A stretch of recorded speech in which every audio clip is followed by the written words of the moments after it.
Hey guys, welcome back to Health 110. This week we are doing things a little bit differently, just in the sense that we have two chapters to cover. So we're covering chapters 8 and 9, and I think you'll see why it makes sense to put those two chapters together. Again, we're just trying to make sure we can cover as much content as possible in this short 16-week block that we have together. So I thought it just made sense for us to combine these two chapters. However, I want to emphasize the importance of both of these chapters. So the fact that we combined them doesn't mean that they're less significant or less important than any other chapters in the book. In fact, I would say that they are as important as any, in particular for the fact that addiction and drug use, as well as alcoholism and tobacco use, and maybe not as much tobacco use as much anymore, but they're all really prevalent on our college campuses today.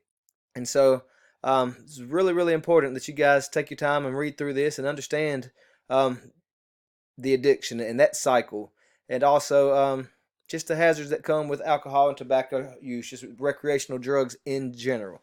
Okay, and so with that being said, you're not going to have a quiz this week. It would just be too much to try to get a quiz on two chapters.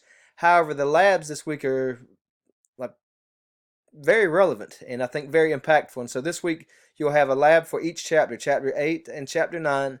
And so that's going to be like your assessment for these chapters. Some of the chapters, some of the labs are kind of reflective and gives you opportunity just to assess your own behaviors relevant to these two areas here. Okay, so with that being said, guys, you've got this video, the PowerPoint for each chapter, and then like I said, you have two labs to complete, the lab for chapter 8 and chapter 9, but you do not have quizzes this week. As always, I'm here for you if you have any questions. Let's make it a great week. Take care.